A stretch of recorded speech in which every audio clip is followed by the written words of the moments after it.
ഗുരുദേവൻ അനുകൂലിച്ചില്ല എന്നായിരുന്നു പ്രസംഗിക്കുക എന്ന് ഞാൻ പ്രതീക്ഷിച്ചു. അദ്ദേഹത്തിൻ്റെ ഈ പ്രസംഗം ഞാൻ ഇതുവരെ കേട്ടിട്ടില്ല. പക്ഷെ അദ്ദേഹം സനാതനധർമ്മത്തെ ഗുരുദേവൻ അനുകൂലിച്ചു, അംഗീകരിച്ചു എന്നുള്ളത് അദ്ദേഹം സൂചിപ്പിക്കുകയുണ്ടായി. തീർച്ചയായും അദ്ദേഹത്തിൻ്റെ ഇപ്പം 1924 അദ്ദേഹം ആലുവ അദ്വൈതാശ്രമത്തിൽ നടന്ന സർവമത സമ്മേളനത്തിന് ശേഷം ഏതാണ്ട് അത് രചിക്കപ്പെട്ടിട്ടുള്ള, എന്നാൽ 1957 64 ശിവഗിരി മഠം പ്രസിദ്ധീകരിച്ചിട്ടുള്ള ശ്രീനാരായണ സ്മൃതി ശ്രീനാരായണ ധർമ്മം എന്നുള്ള പുസ്തകത്തിൽ എൻ്റെ കയ്യിലുണ്ട്. അതിൻ്റെ 5 എല്ലാ പേജുകളും നിങ്ങൾ മറച്ചിട്ട് നോക്കിയാൽ സനാതനധർമ്മത്തെ ഗുരു അംഗീകരിക്കുക മാത്രമല്ല, സനാതനധർമ്മത്തിൻ്റെ വക്താവും പ്രയോക്താവും അതിൻ്റെ പുനഃസ്ഥാപകനും കൂടിയായിരുന്നു ശ്രീനാരായണ ഗുരു എന്ന് നിസ്സംശയം പറയാൻ സാധിക്കും. മാത്രമല്ല, സനാതനധർമ്മം കേരളത്തിൽ മാത്രം ഒതുക്കേണ്ടതല്ല, മറിച്ച് ഭാരതത്തിന് മാത്രമല്ല ഭാരതത്തിന് പുറത്തും വിശ്വം മുഴുവൻ സനാതനധർമ്മം വ്യാപിപ്പിക്കണം എന്നുള്ളതും ഗുരുവിൻ്റെ ആഗ്രഹമായിരുന്നു. മാത്രമല്ല, സനാതനധർമ്മവുമായി ബന്ധപ്പെട്ടിട്ടുള്ള എല്ലാ ആളുകളെയും എല്ലാവരെയും സഹകരിപ്പിച്ച് സമന്വയിപ്പിച്ച് ഒരുമിച്ച് കൊണ്ടുവരേണ്ടത് ശ്രീനാരായണ സംഘടനകളുടെ കർത്തവ്യമാണ്, കടമയാണ് എന്ന് നമ്മുടെ നേരത്തെ ആ സമ്മേളനത്തെക്കുറിച്ച് SNDP യോഗത്തിൻ്റെ സമ്മേളനത്തിൽ ഗുരുദേവൻ പ്രസംഗിച്ചതിനെ കുറിച്ച് ഇവിടെ സൂചിപ്പിച്ചിട്ടുണ്ട്. ഞാനൊരു വിശദാംശത്തിലേക്ക് കടക്കുന്നില്ല. ഗുരു പ്രഖ്യാപിച്ചിട്ടുണ്ട് എന്ന് മാത്രമല്ല, ഇതിനെക്കുറിച്ച് സനാതനധർമ്മത്തിൻ്റെ പ്രസക്തി, പ്രാധാന്യം എന്നതിനെക്കുറിച്ച് നിങ്ങൾ 60-ൽ പരം ശ്രീനാരായണ ഗുരുവിൻ്റെ 60-ൽ പരം കൃതികൾ അതിൽ പരിശോധിച്ചാൽ, അദ്ദേഹത്തിൻ്റെ നിരവധി ശ്രദ്ധേയമായ പ്രസംഗങ്ങൾ പരിശോധിച്ചാൽ മനസ്സിലാക്കാൻ സാധിക്കും. ഇക്കാര്യത്തിൽ മാത്രമല്ല, ഈ കഴിഞ്ഞ ഡിസംബർ 31 ബഹുമാന്യനായ മുഖ്യമന്ത്രി നടത്തിയിട്ടുള്ള ശ്രദ്ധേയമായ പ്രസംഗത്തിന് ശേഷം ഈ ശിവഗിരി മഠാധിപതി ശ്രീ സച്ചിദാനന്ദ സ്വാമികളും ജനുവരി 2-ാം തീയതി ഒരു പത്രത്തിന് നൽകിയിട്ടുള്ള അഭിമുഖത്തിൽ ശ്രീനാരായണ ഗുരു സനാതനധർമ്മത്തിൻ്റെ വക്താവും പ്രയോക്താവുമാണെന്ന് അടിവരയിട്ടുകൊണ്ട് പറയുന്നുണ്ട്. അപ്പം എൻ്റെ അഭിപ്രായത്തെ ശ്രീനാരായണ ഗുരുദേവന്റെ ഇപ്പോഴത്തെ പ്രമുഖ ശിഷ്യ പരമ്പരയിൽപ്പെട്ട സച്ചിദാനന്ദ സ്വാമികളും അതിനെ അനുകൂലിക്കുകയും അംഗീകരിക്കുകയും ചെയ്തു എന്നുള്ളത് ഈ അവസരത്തിൽ സൂചിപ്പിക്കാൻ ആഗ്രഹിക്കുകയാണ്. മറ്റൊന്ന്, ഈ സനാതനധർമ്മം എന്നുള്ളതിനെ കുറിച്ച് ഇവിടെ ഒരു കാര്യം സൂചിപ്പിച്ചു. അതായത് നമ്മുടെ സനാതനം എന്ന് പറയുന്നത് ത്രികാലത്തിലും യോജിക്കുന്നത് എന്നുള്ളത്, മാറ്റമില്ലാത്തത്, അനാദിയാണത്. സനാതനം എന്നുള്ളത് 3 കാലത്തിനും അനുയോജ്യമായത് എന്നാണ് സനാതനത്തിൻ്റെ അർത്ഥം. അതുപോലെ തന്നെ എല്ലാ കാലത്തിനും യോജിക്കാവുന്നത്. അതേപോലെ തന്നെ ധർമ്മം എന്ന് പറയുന്നത് ധാരയെ ഇത് ധർമ്മ എന്നുള്ളതാണ് അർത്ഥം. അതായത് നമ്മുടെ ഈ നിലനിർത്തുന്നത് എന്താണോ, നിലനിൽപ്പിന് ആധാരമായത് എന്താണോ അതാണ് ധർമ്മം. അതായത് നമ്മളെക്കുറിച്ച് വിശാലമായി പറഞ്ഞാൽ ഈ പ്രപഞ്ചത്തെ ഏകോപിച്ച് സംയോജിപ്പിച്ച് നിലനിർത്തുന്നത് എന്താണോ അതാണ് ധർമ്മം എന്ന് പറയുന്നത്. അതുപോലെ ഞാൻ സൂചിപ്പിക്കാൻ ആഗ്രഹിക്കുന്നു, ഈ പ്രപഞ്ചത്തെ നമ്മളത് ക്വാണ്ടം തിയറിയുടെ ഒക്കെ ഒരു പശ്ചാത്തലം സമയമില്ലാത്തതുകൊണ്ട് ഞാൻ അതിലേക്കൊന്നും കിടക്കുന്നില്ല. നമ്മുടെ ഈ പ്രപഞ്ചത്തിൻ്റെ നിലനിൽപ്പിന് ആധാരമായിട്ടുള്ള ഒരു താളവും ലയവും ഉണ്ട്. ഇപ്പോൾ ഉദയാസ്തമനത്തിനും അതുപോലെ തന്നെ ഈ നമ്മുടെ ഋതുഭേദങ്ങൾക്കും അതുപോലെ പുഴകൾ ഒഴുകുന്നതിനും പൂക്കൾ വിടരുന്നതിനും ഒക്കെ ഒരു താളവും ലയവും ഒക്കെ ഉണ്ട്. ഇങ്ങനെ നമ്മുടെ പ്രപഞ്ചത്തെ നിലനിർത്തുന്നത്, അതോടൊപ്പം തന്നെ മനുഷ്യനും പ്രപഞ്ചവും തമ്മിൽ അത് പരസ്പര പൂരക. പ്രപഞ്ചവും മനുഷ്യൻ നിലനിൽക്കണമെങ്കിൽ പ്രപഞ്ചം നിലനിൽക്കണം, പ്രപഞ്ചത്തിൽ മനുഷ്യൻ നിലനിൽക്കണം. അപ്പൊ ഇതിൻ്റെയൊക്കെ നിലനിൽപ്പ് ഒരു മനുഷ്യന് സ്വസ്ഥതയോടെ, ഒരു മനുഷ്യന് സ്വൈര്യത്തോടെ, സ്വാതന്ത്ര്യത്തോടെ, സമൃദ്ധിയോടെ, സംതൃപ്തിയോടെ, സമഭാവനയോടുകൂടി ജീവിക്കാൻ ആവശ്യമായ മൂല്യങ്ങളെയാണ് സനാതന മൂല്യങ്ങൾ എന്ന് പറയുന്നത്. അത് സുനിൽ മാഷ് സൂചിപ്പിച്ചതുപോലെ എറ്റേണൽ വാല്യൂസ്. അത് ഈ മൂല്യങ്ങൾ നമുക്ക് മനുഷ്യനായി ജീവിക്കാം. ആ ജീവിതത്തിന്റെ പ്രത്യേകത എന്താ? അത് സ്വൈരമായി ജീവിക്കണം, സ്വസ്ഥമായി ജീവിക്കണം, സ്വതന്ത്രമായി ജീവിക്കണം, സംതൃപ്തമായി ജീവിക്കണം, സമൃദ്ധിയോട് ജീവിക്കണം, സമഭാവനയോടുകൂടി ജീവിക്കണം. അതിനാവശ്യമായിട്ടുള്ള മൂല്യങ്ങൾ, ആ മൂല്യങ്ങളെയാണ് സനാതന മൂല്യങ്ങൾ എന്ന് പറയുന്നത്, ധർമ്മം എന്ന് പറയുന്നത്. ഈ സനാതന ധർമ്മം ഒരു മതത്തിനും എതിരല്ല. ഈ സനാതന ധർമ്മം ഒരു വിശ്വാസത്തിനും എതിരല്ല. ഈ സനാതന ധർമ്മത്തിന് അതിർവരമ്പുകളില്ല. നമ്മുടെ മൂല്യങ്ങൾക്ക് എന്താ അതിർവരമ്പ്? ഈ മൂല്യങ്ങളുടെ കൂട്ടത്തിൽ എന്തൊക്കെ വരുന്നു എന്നുള്ളത് ബഹുമാനായ സുനിൽ മാഷ് സൂചിപ്പിച്ചത് കൊണ്ട് ഞാനത് ആവർത്തിക്കുന്നില്ല, ഞാനതിനെ അനുകൂലിക്കുക. അതായത് ഈ ആ മൂല്യങ്ങൾ എല്ലാവർക്കും സ്വീകരിക്കാവുന്നതാണ്. ആ മൂല്യങ്ങൾ നമ്മൾ എതിർക്കേണ്ടതായിട്ടില്ല. ഈ മൂല്യങ്ങളും മതവും തമ്മിൽ ബന്ധമില്ല. ഈ ധർമ്മവും മതവും തമ്മിൽ ബന്ധുവരും. മതം എന്ന് പറയുന്നത് ഒരു വിശ്വാസം. ഇപ്പൊ ശക്തിയെ ആരാധിക്കുന്നവർ ശാക്തേയ മതം, വിഷ്ണുവിനെ ആരാധിക്കുന്നവർ വൈഷ്ണവ മതം, ശിവനെ ആരാധിക്കുന്നവർ ശൈവമതം, ക്രിസ്തുവിനെ ആരാധിക്കുന്നവർ ക്രിസ്തുമതം. പക്ഷെ ഈ റിലീജിയൻ അപ്പുറത്താണ്, മതത്തിന് അപ്പുറത്താണ് ധർമ്മം എന്ന് പറയുന്നത്. ആ ധർമ്മത്തെയാണ് മഹാഗുരു ശ്രീനാരായണ ഗുരു ഉയർത്തിപ്പിടിച്ചത്. എല്ലാ മതങ്ങൾക്കും സ്വീകരിക്കാവുന്നതാണ് ഇത്. അതുകൊണ്ടാണ് സനാതന ധർമ്മം നിലനിൽക്കും.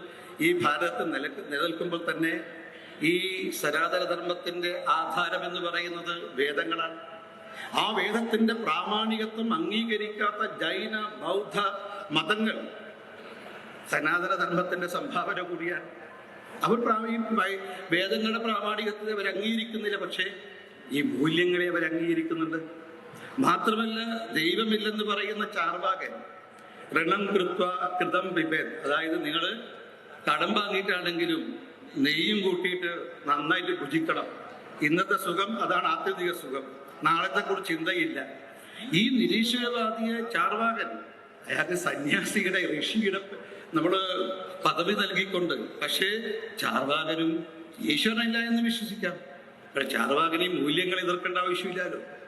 അതുകൊണ്ട് ഞാൻ സൂചിപ്പിച്ചത് ചാർവാക മഹർഷിയും ചാർവാക മതവും സനാതന ധർമ്മത്തിന്റെ ഭാഗമായി സംഭാവനയാണ്.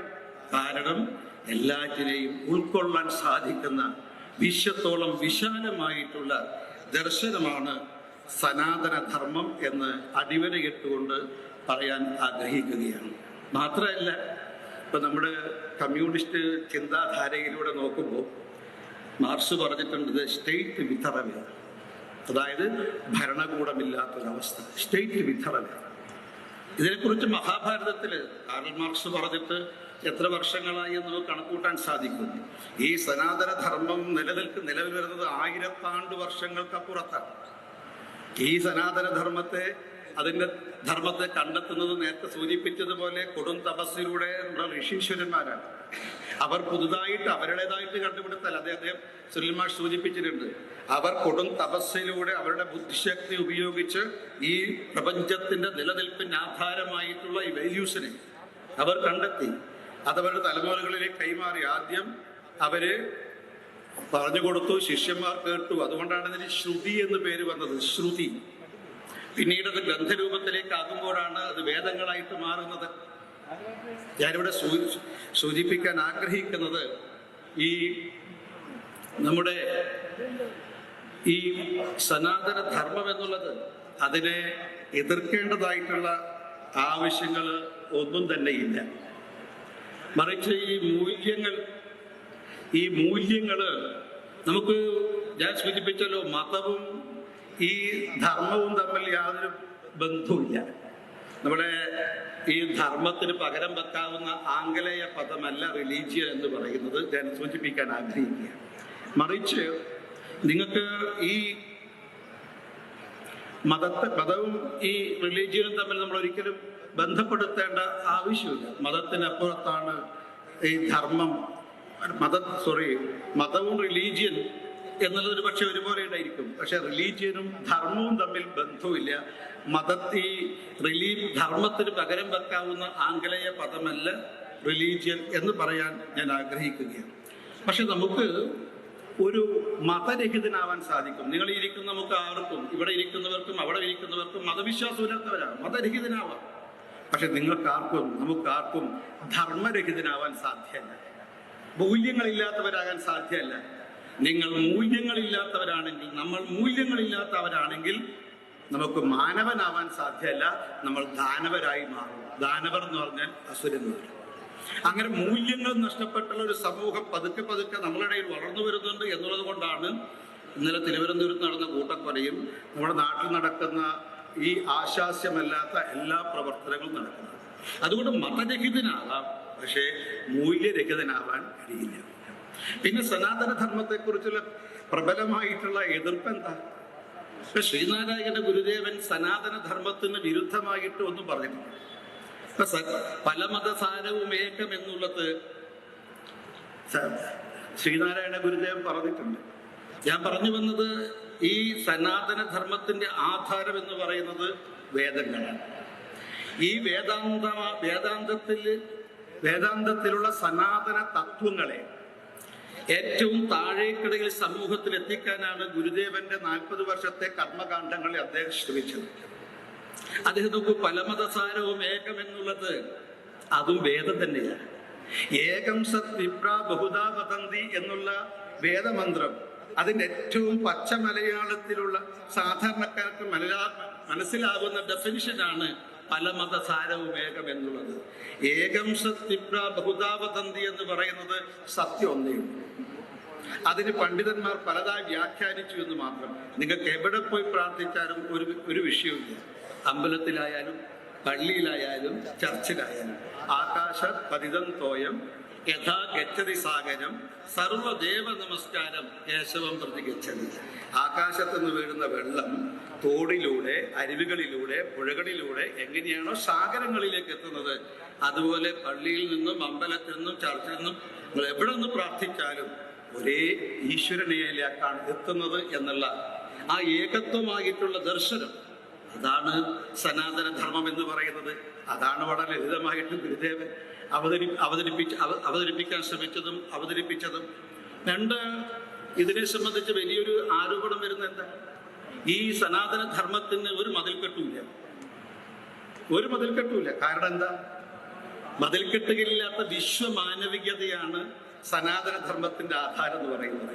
നോക്കൂ നിങ്ങൾ, വസുദൈവ കുടുംബകം, ഇതാണ് നമ്മുടെ സനാതന ധർമ്മത്തിന്റെ സങ്കല്പം. അതായത് ലോകം ഒരു കുടുംബമാണെന്നുള്ളത്. ഈ ലോകം ഒരു കുടുംബമാണ് എന്ന് പറയുമ്പോൾ അതിന്റെ വിശദീകരണവും നമ്മുടെ ഋഷീശ്വരന്മാർ കൊടുത്തിട്ടുണ്ട്. അയം നിജം പരോവേദി ഗണനാം ലഘു ചേതസ ഉദാര ചരിതാനാം തു വസുദൈവ കുടുംബകം. ഈ അയം നിജം പരോവേദി എന്ന് പറയുന്നത് എൻ്റേത് നിങ്ങളുടേത്, എൻ്റേത് അന്യൻ്റേത് എന്നുള്ള വിചാരം ഈ ഇടുങ്ങിയ മനസ്സുള്ളവർക്ക് മാത്രം തോന്നുന്നതാണ്. അതേ സമയത്ത് ഉദാര ചരിതാനാം തു, വിശാല ഉദാര മനസ്കതയുള്ളവർക്ക് ഈ ലോകം മുഴുവൻ ഒരു കുടുംബമാക്കി മാറ്റാൻ സാധിക്കുമെന്നുള്ളതാണ്. ലോകം ഒരു കുടുംബം എന്നുള്ളതാണ് നമ്മുടെ സങ്കല്പം. എവിടെയാണ് സങ്കുചിതം? സനാതന ധർമ്മത്തിന്റെ സങ്കുചിതം എവിടെയാ ഉള്ളത്? അതേപോലെ തന്നെ നമ്മുടെ മന്ത്രം എന്തായിരുന്നു? സർവേപി സുഖിന സന്തു സർവേ സന്തു നിരാമയ സർവേ ഭദ്രാണി പശ്യന്തു, എല്ലാവർക്കും സുഖം ലഭിക്കട്ടെ എന്നുള്ളതാണ്. ഈ കാഴ്ചപ്പാടുള്ളത് കൊണ്ടാണ്, നോക്കൂ നിങ്ങൾ, ലോകത്തിൽ അന്യന്റെ ഭൂമി പിടിച്ചെടുക്കാത്ത ഒരേ ഒരു രാജ്യം ഭാരതം മാത്രമാണ്. ബാക്കി എല്ലാ ലോക രാജ്യങ്ങളും അപ്പുറത്തുള്ളവന്റെ ഭൂമി കൈവശപ്പെടുത്താൻ പോയിട്ടുണ്ട്, അധിനിവേശത്തിന് ശ്രമിച്ചിട്ടുണ്ട്. ലോകം ഒരു കുടുംബമാണ്,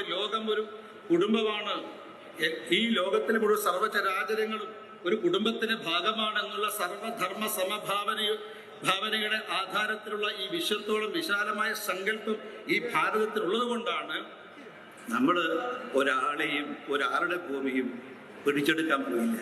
നമുക്ക് അയൽപക്കത്തുള്ള പാകിസ്ഥാനും ചൈനയും ഒക്കെ നമ്മുടെ ഭൂമി കൈവശപ്പെടുത്തിയിട്ടുണ്ട്.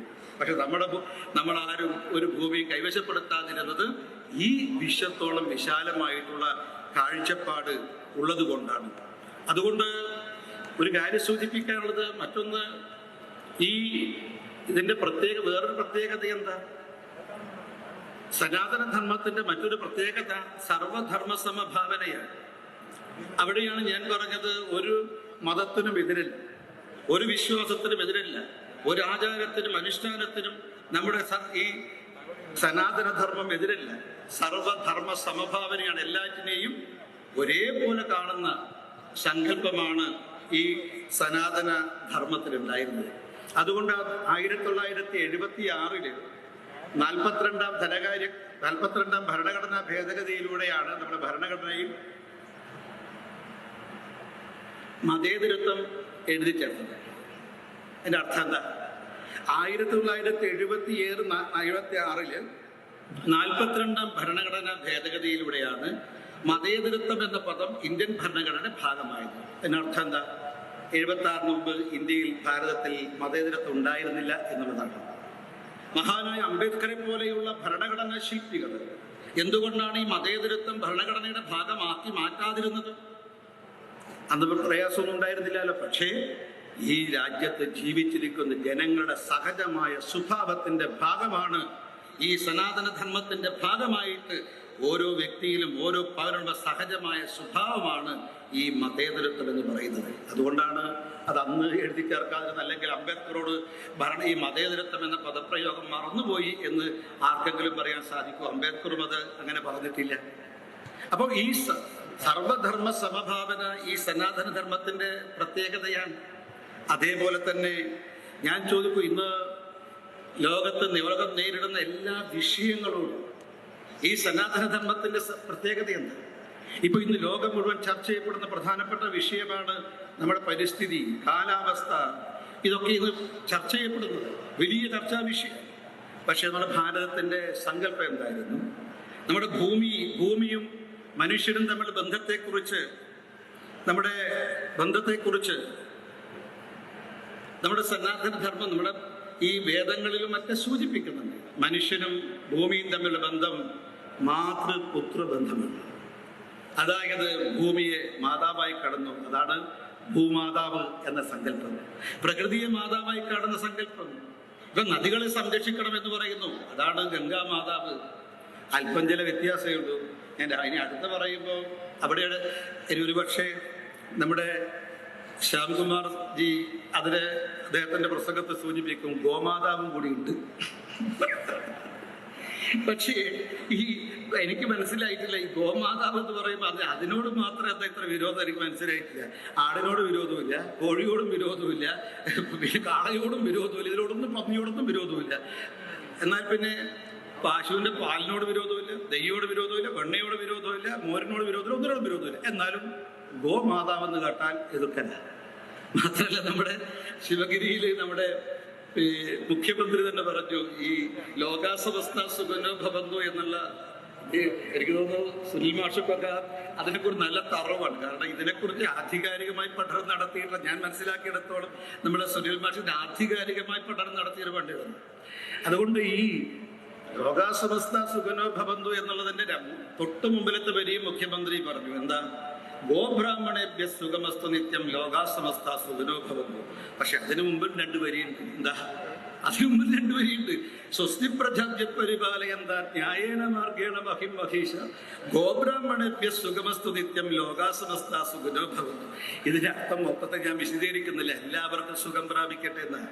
അതിൽ ഗോ എന്ന് ഉദ്ദേശിക്കുന്നത് ഗോ അല്ല അവിടെ, മറിച്ച് ഈ ചരങ്ങളെ കുറിച്ച്, അതായത് ചലിക്കുന്നവയെ കുറിച്ച്, ഈ ചരങ്ങളെ കുറിച്ച്, ചരാചരങ്ങളെന്ന് മൊത്തമില്ല. അതായത് ചരങ്ങൾക്ക് സുഖം പ്രാപിക്കട്ടെ, പ്രജകൾക്ക് സുഖം പ്രാപിക്കട്ടെ, ഭരണകർത്താവിന് സുഖം പ്രാപിക്കട്ടെ.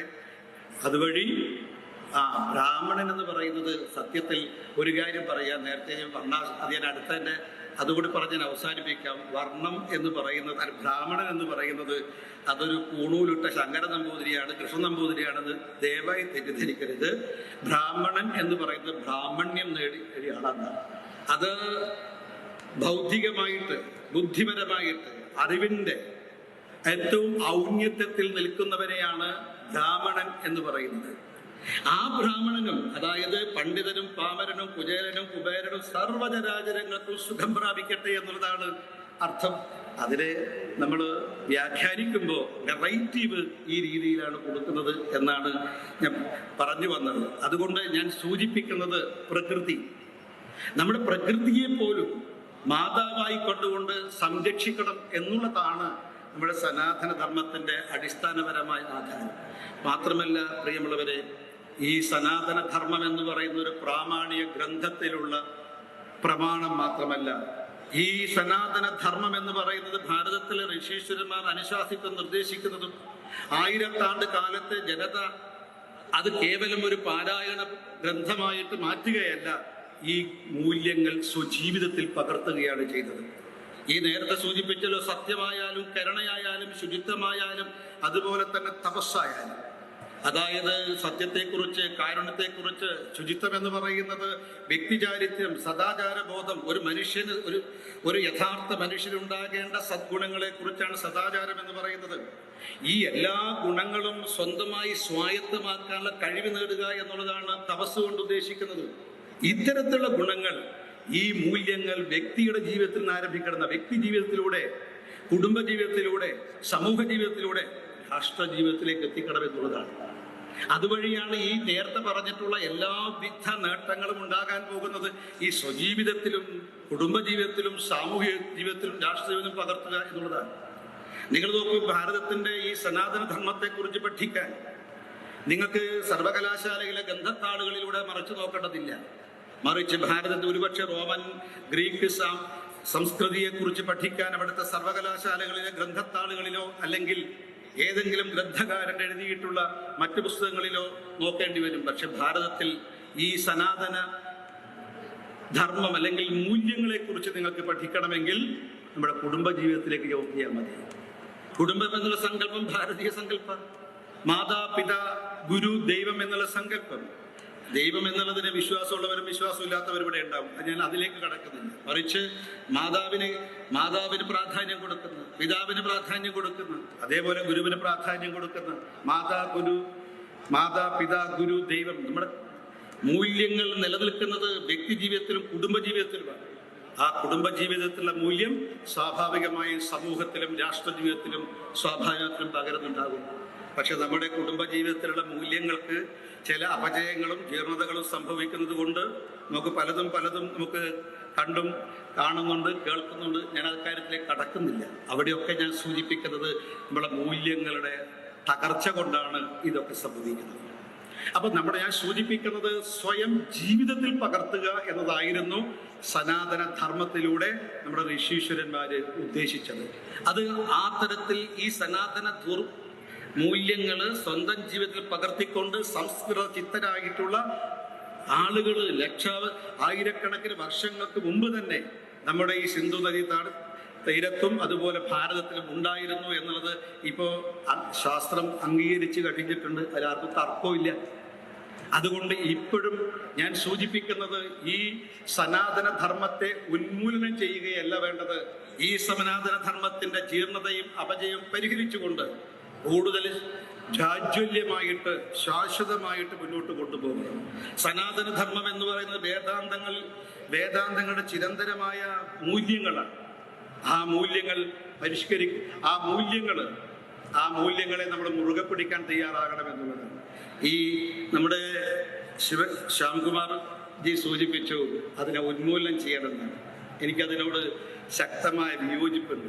സനാതന ധർമ്മത്തെ ഉന്മൂലനം ചെയ്യുന്നതിനോടല്ല അതിനോട് മാത്രമല്ല എന്നെ വിയോജിപ്പ്. ഉന്മൂലനം എന്ന സിദ്ധാന്തത്തോടെ എനിക്ക് വിയോജിപ്പാണ്. ഉന്മൂലനമല്ല ആവശ്യം. അതൊക്കെ കാലഹരണപ്പെട്ടു പോയിരിക്കുന്നു. ഉന്മൂലനത്തെ കുറിച്ച് ചിന്തിക്കാതിരിക്കുക. നമ്മുടെ പുതിയ ഭാരതത്തിൽ തന്നെ നവമായ ചിന്തകൾ വന്നിട്ടുണ്ട്. ഈ സഹസ്രാബ്ദങ്ങളായിട്ടുള്ള നമ്മുടെ ഈ പ്രവാഹം ഉണ്ടല്ലോ, ആ പ്രവാഹത്തിൽ പല ജീർണതകളും അപജയങ്ങളും സംഭവിച്ചെങ്കിലും അതൊക്കെ നമ്മുടെ ശുദ്ധീകരിച്ചിട്ടുണ്ട്.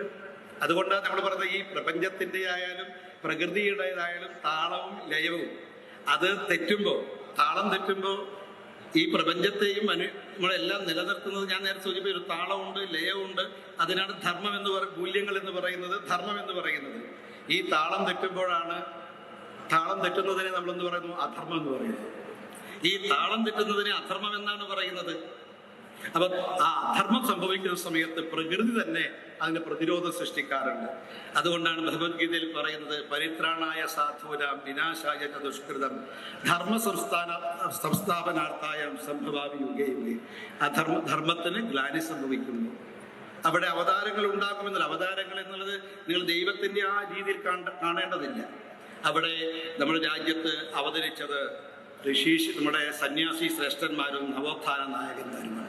കേരളത്തിൽ ശ്രീനാരായണ ഗുരുദേവരും അയ്യ വൈകുണ്ഠസ്വാമിയും ചട്ടമ്പി സ്വാമികളും അതുപോലെ തന്നെ പണ്ഡിറ്റ് കറുപ്പരും അയ്യൻ തുടങ്ങിയ ആധ്യാത്മിക ആചാര്യന്മാരും അതുപോലെ തന്നെ സാമൂഹ്യ പരിഷ്കർത്താക്കളുമാണ്. അവര് ഈ ഉണ്ടായിട്ടുള്ള ജീർണതക്ക് അപജയത്തിന് പരിഹാരം കണ്ടെത്തി വീണ്ടും നിർമ്മലമായിട്ട് ഒഴുക്കി ഈ പ്രവാഹത്തെ മുന്നോട്ട് കൊണ്ടുപോകാൻ ശ്രമിച്ചു.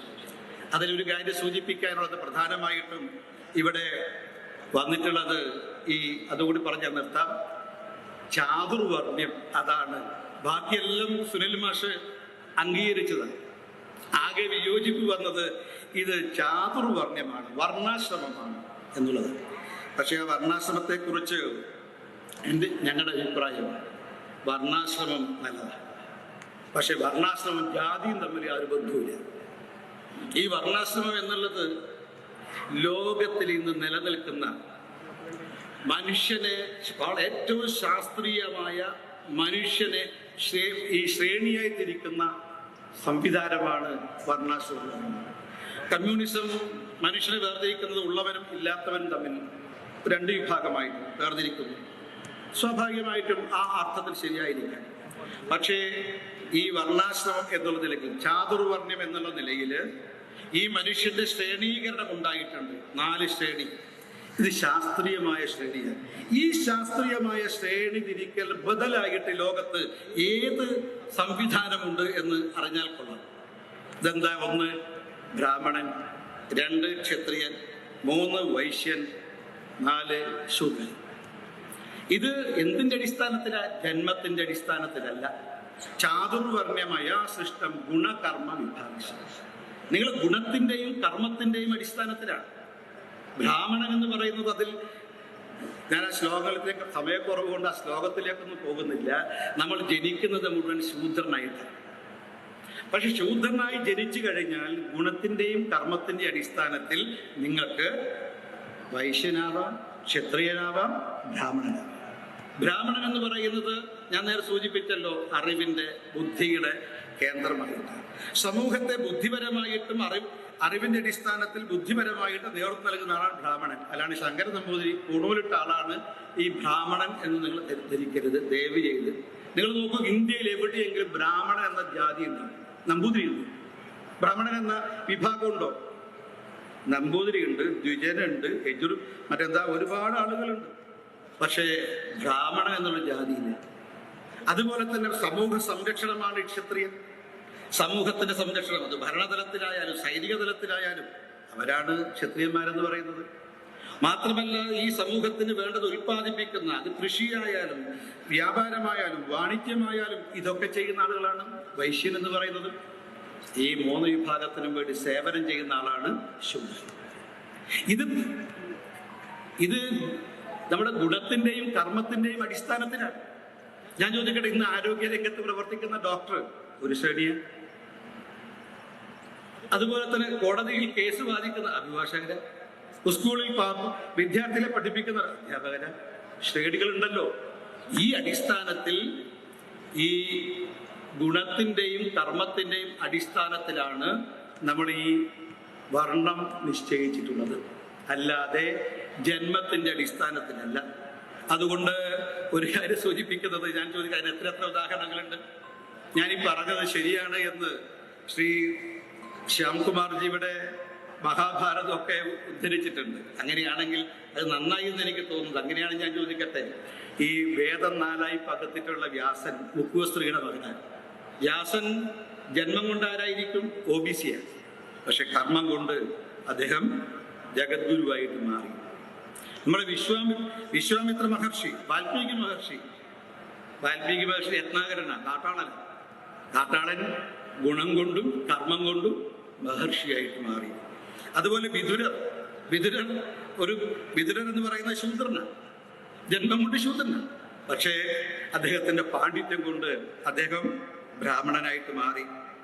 വിശ്വാമിത്രൻ ക്ഷത്രിയനാണ്, ജന്മം കൊണ്ട് ക്ഷത്രിയൻ എന്ന് പറയാൻ സാധിക്കും. പക്ഷേ ആ പാണ്ഡിത്യം കൊണ്ട് അദ്ദേഹം ഋഷിയായിട്ട് മാറി. ഇനി നമ്മുടെ ഇനി ചന്ദ്രഗുപ്ത മൗര്യൻ ദാസിയുടെ മകനാണ്. അയാൾ രാജാവായിട്ട് മാറി, ക്ഷത്രിയനായിട്ട് മാറി. ഇപ്പൊ ഞാൻ ചോദിക്കട്ടെ, ഇന്ത്യ ഭരിക്കുന്ന നരേന്ദ്രമോദി ആ ജന്മം കൊണ്ട് അയാൾ OBC-യാണ്, എന്നാൽ കർമ്മം കൊണ്ട് അയാൾ ക്ഷത്രിയനാണ്. ശ്രീമാൻ പിണറായി, ബഹുമാനായ നമ്മുടെ കേരള മുഖ്യമന്ത്രി പിണറായി വിജയൻ, ജന്മം കൊണ്ട് അദ്ദേഹം ഒരുപക്ഷെ OBC ആയിരിക്കും, പക്ഷെ കർമ്മം കൊണ്ട് അദ്ദേഹം ക്ഷത്രിയനാണ്. പുലയനാർ കോട്ട എന്ന് പറയുന്ന ഒരു സ്ഥലമുണ്ട് തിരുവനന്തപുരത്ത്. അവിടെ പുലയനായി ഞാൻ ആ പദം ഉപയോഗിക്കുന്നത് നമുക്ക് മനസ്സിലാകാൻ വേണ്ടിയിട്ട്, അവിടെ പുലയൻ എന്ന വിഭാഗത്തിൽപ്പെട്ട ആളായിരുന്നു രാജാവായി മാറിയത്. അത് അവരുടെ മാത്രം രാജാവല്ല, എല്ലാവരുടെയും രാജാവ്. അതുകൊണ്ട് ഗുണത്തിന്റെ അടിസ്ഥാനത്തിൽ, കർമ്മത്തിന്റെ അടിസ്ഥാനത്തിൽ ഈ ആളുകൾക്ക് മാറാവുന്നതായിരുന്നു. അത് മനുഷ്യന്റെ ഗുണത്തിനും കർമ്മത്തിനും ഒരു ശരിയായി തിരിച്ചു എന്ന് മാത്രം. പക്ഷെ മധ്യകാലത്തും ബ്രിട്ടീഷ് കാലത്തും ഇത് ജാതിയായിട്ട് മാറി. അതുകൊണ്ട് ജീർണത സംഭവിച്ചു. ആ ജീർണത പരിഹരിക്കാൻ വേണ്ടിയിട്ടാണ് പ്രിയമുള്ളവരെ നമ്മുടെ ഋഷിവര്യന്മാരും അതുപോലെ തന്നെ നമ്മുടെ നവോത്ഥാന നായകന്മാരും നമ്മുടെ മുന്നിൽ ജന്മമെടുത്തിട്ടുള്ളത്. പക്ഷെ അതുകൊണ്ട് എനിക്കൊരു കാര്യം സൂചിപ്പിക്കാനുള്ളത്, ഇപ്പോ ഈ ജാതി വ്യവസ്ഥ, ഉച്ചനീചത്വങ്ങളുണ്ടായി, ജാതി അതിന് പേരിൽ ഉച്ചനീചത്വങ്ങളുണ്ടായി, അൺടച്ചബിലിറ്റി ഉണ്ടായി, അങ്ങനെ അനാചാരങ്ങള്, അന്ധവിശ്വാസങ്ങള്, ഉച്ചനീചത്വങ്ങള് ജാതീയതയുടെ പേരിലുണ്ടായി. പക്ഷെ അതിനെ മുഴുവൻ ഇല്ലായ്മ ചെയ്തുകൊണ്ട് ഒരു സമൂഹമാക്കി മാറ്റാൻ വേണ്ടിയിട്ടായിരുന്നു ഈ സാമൂഹ്യ പരിഷ്കർത്താക്കളും നവോത്ഥാന നായകന്മാരും ആധ്യാത്മിക ആചാര്യന്മാരും ചെയ്തത്. അക്കാര്യത്തിൽ അവർ വിജയിച്ചിട്ടുണ്ട്. 1897 ഭ്രാന്താലയം എന്ന് വിവേകാനന്ദൻ വിശേഷിപ്പിച്ച കേരളത്തെ 1937 ഗാന്ധിജി തിരുവനന്തപുരത്ത് വന്നിട്ട് പറഞ്ഞു, ക്ഷേത്രപ്രവേശന വിളംബരത്തിൽ അനുമോദനം നടത്താൻ വേണ്ടി ഗാന്ധിജി വന്നപ്പോൾ പറഞ്ഞു, കേരളം തീർത്ഥാലയമാണ്, കേരളം തീർത്ഥാലയമാണ് എന്ന് ഗാന്ധിജി പറഞ്ഞു. വിവേകാനന്ദൻ 40 കൊല്ലം മുമ്പ് പറഞ്ഞു ഭ്രാന്താലയമാണ്. ഭ്രാന്താലയമാണെന്ന് വിവേകാനന്ദൻ വിശേഷിപ്പിച്ച കേരളത്തെ തീർത്ഥാലയമാക്കി മാറ്റിയത് നമ്മുടെ സാമൂഹ്യ പരിഷ്കർത്താക്കളാണ്. ശ്രീനാരായണ ഗുരുദേവനാണ്. പക്ഷേ ഈ സാമൂഹ്യ വിപ്ലവം നടപ്പാക്കുമ്പോൾ ഒരു തുള്ളി രക്തം പോലും ഒഴുകിയില്ല. രക്തരഹിത വിപ്ലവത്തിലൂടെയാണ് ലോകം കണ്ട ഏറ്റവും വലിയ സാമൂഹ്യ ഈ വിപ്ലവത്തിന് കേരളം സാക്ഷ്യം വഹിച്ചത്. ഞാനിവിടെ സൂചിപ്പിക്കാൻ ആഗ്രഹിക്കുന്നു, സനാതന ധർമ്മം അത് ഉന്മൂലനം ചെയ്യേണ്ടതല്ല, നിലനിർത്തേണ്ടതാണ്. കേരളത്തിലെയും ഭാരതത്തിലെയും മാനവന് മാത്രമല്ല, ലോകത്തെ മാനവ സമൂഹത്തെ മുന്നോട്ടേക്ക് നയിക്കാനുള്ള ദിശാബോധം നൽകുന്ന, വെളിച്ചം നൽകുന്ന, വിശ്വത്തോളം വിശാലമായിട്ടുള്ള സമഗ്രമായിട്ടുള്ള ഒരു ജീവിത ദർശനമാണ് സനാതന ധർമ്മം എന്ന് പറയുന്നത്. പക്ഷേ ഈ ജാതീയതയെ കാണിച്ചിട്ട്, എവിടെയെങ്കിലും ഒരു ന്യൂനത കാണിച്ച്, ഈ ന്യൂനതയുടെ അടിസ്ഥാനത്തിൽ ഇതിനെ ഉന്മൂലനം ചെയ്യണം എന്ന് പറയുന്നത് ശരിയാണ്. അങ്ങനെയാണ് ഞാൻ ചോദിക്കട്ടെ, രാഷ്ട്രീയത്തെ നിങ്ങൾക്ക് അംഗീകരിക്കാൻ പറ്റുമോ? രാഷ്ട്രീയത്തിൽ എന്തൊക്കെ ആശാസ്യമല്ലാത്ത എന്തൊക്കെ നടക്കുന്നുണ്ട്, അഴിമതി നടക്കുന്നുണ്ട്, എന്തൊക്കെ നടക്കുന്നുണ്ട്. അതുകൊണ്ട് വിദ്യാർത്ഥി രാഷ്ട്രീയം, ഞാൻ വിദ്യാർത്ഥി രാഷ്ട്രീയം വേണമെന്ന ആവശ്യക്കാരനാണ്, ഞാൻ അഭിപ്രായക്കാരനാണ്. പക്ഷേ വിദ്യാർത്ഥി രാഷ്ട്രീയത്തിൽ ഇതിനെ എതിർക്കുന്നത് ക്യാമ്പസിനകത്തുള്ള സംഘർഷവും കൊലപാതകവുമാണ്. പക്ഷെ ഈ കൊലപാതകം, സംഘർഷം ചൂണ്ടിക്കാണിച്ചുകൊണ്ട്, അല്ലെങ്കിൽ അഴിമതിയും സ്വജനപക്ഷപാതവും ചൂണ്ടിക്കാണിച്ചുകൊണ്ട് രാഷ്ട്രീയവും വിദ്യാർത്ഥി രാഷ്ട്രീയവും തെറ്റാണെന്ന് പറയാൻ സാധിക്കുമോ? ഈ രാഷ്ട്രീയത്തിൽ നിന്ന് ആശാസ്യമല്ലാത്തത് ഒഴിവാക്കുക, രാഷ്ട്രീയ രംഗത്തെ ശുദ്ധീകരിക്കുക, അല്ലാതെ രാഷ്ട്രീയം ഒഴിവാക്കണം എന്ന് പറയുന്നത് ശരിയാണോ? അതുപോലെ ഈ സനാതന ധർമ്മത്തിൽ നമ്മുടെ സമൂഹത്തിന് നമുക്ക് ജീർണത സംഭവിച്ച സമയത്ത് വന്നിട്ടുള്ള ഈ ജാതീയത, അസ്പൃശ്യത, ഉച്ചനീചത്വങ്ങൾ, ഇതിനെ ചൂണ്ടിക്കാണിച്ചുകൊണ്ട് സനാതന ധർമ്മത്തെ എതിർക്കുന്നത് ശരിയല്ല എന്നുള്ള അഭിപ്രായമാണ് എനിക്കുള്ളത്. അതുകൊണ്ട് പ്രിയമുള്ളവരെ, ഞാൻ വീണ്ടും പറയുന്നു, എൻ്റെ അഭിപ്രായത്തിൽ ഈ സനാതന ധർമ്മം എന്ന് പറയുന്നത് അത് സങ്കുചിതമല്ല, വിശാലമാണ്, വിശ്വത്തോളം വിശാലമാണ്, സമദൃഷ്ടിയോടുകൂടി കാണാൻ സാധിക്കുന്നതാണ്. സമൂഹം മാറുന്ന സമൂഹവും മായാത്ത മൂല്യങ്ങളുമാണ്. ആ മൂല്യങ്ങൾ മുറുകെ പിടിക്കുമ്പോൾ മാത്രമേ മനുഷ്യനായി ജീവിക്കാൻ സാധിക്കൂ. അതുകൊണ്ട് സനാതന ധർമ്മം എന്നുള്ളത് മാനവിക ധർമ്മമാണ്. ഈ മൂല്യങ്ങളില്ലാത്ത സമൂഹം മാനവനെ ദാനവനാക്കി മാറ്റും, അസുരനാക്കി മാറ്റും. അതുകൊണ്ട് സനാതന ധർമ്മത്തെ സംരക്ഷിക്കുക എന്നുള്ളതാണ് ഈ നമ്മുടെ ഓരോരുത്തരുടെയും ചുമതല, ബാധ്യത എന്നാണ് സൂചിപ്പിക്കുന്നത്. ഇത് മറ്റൊരൊക്കെ പറയുന്നത് പോലെ ഇതൊരു ഏതെങ്കിലും ഒരു സംഘടനയുടെ മാത്രം ഒരു തത്വശാസ്ത്രമോ പ്രത്യയശാസ്ത്രമോ അല്ല. ഈ മുഴുവൻ ഭാരതത്തിനും ലോകത്തിനും മാതൃകയായിട്ടുള്ള ഒരു ദർശനമാണ് എന്ന് മനസ്സിലാക്കാനും അതിൻ്റെ സംരക്ഷണത്തിന് വേണ്ടി എല്ലാവരും തയ്യാറാകണം എന്നുള്ളതാണ് എനിക്ക് വിനയപൂർവ്വം അഭ്യർത്ഥിക്കാനുള്ളത്. ഏതായാലും ഞാൻ നീട്ടുന്നില്ല. ഒരുപക്ഷെ നമ്മുടെ അതിഥി എന്നുള്ള നിലക്കായിരിക്കും ഒരുപക്ഷെ അവിടുന്ന് ബെല്ലുകളൊന്നും വരാതിരിക്കുന്നത്. പക്ഷെ അതിനു മുമ്പ് തന്നെ ഞാൻ നിർത്താൻ വേണ്ടി പോവുകയാണ്. ഒരു കാര്യം വീണ്ടും പറയുന്നു, ഇത്തരമൊരു സംവാദം സംഘടിപ്പിക്കുകയും എന്നെ പോലുള്ള ഒരാളെ, തികച്ചും വ്യത്യസ്തമായ ചിന്താധാരയുള്ള ഒരാളെ ഇതിന് വിളിക്കുകയും അഭിപ്രായം പറയാൻ അവസരം നൽകുകയും ചെയ്തിട്ടുള്ള ഈ CPI സംസ്ഥാന നേതൃത്വത്തോടും സംഘാടക സമിതി ഭാരവാഹികളോടും എനിക്കുള്ള നന്ദി പ്രകടിപ്പിക്കുന്നതോടൊപ്പം തന്നെ മറ്റൊരു കാര്യം ഞാൻ പറയാൻ ആഗ്രഹിക്കുന്നത്, ഞാനിവിടെ വരുന്നതിന് മുമ്പ് എനിക്കൊരു സംശയം ഉണ്ടായിരുന്നു. ഞാൻ എവിടെയാണ് പോണത്, ശ്രോതാക്കൾ ആരായിരിക്കും എന്നുള്ളതിനെ കുറിച്ച് എനിക്ക് നല്ല സംശയം ഉണ്ടായിരുന്നു.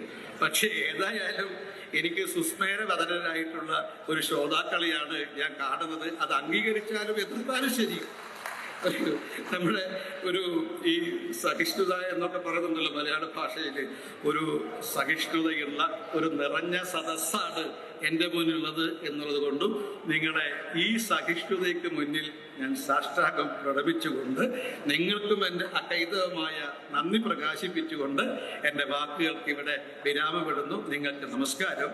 നേരത്തെ ശ്രീമതി മേഴ്സിക്കുട്ടിയമ്മ പറഞ്ഞത് ചോദ്യോത്തരമുണ്ടെന്ന്.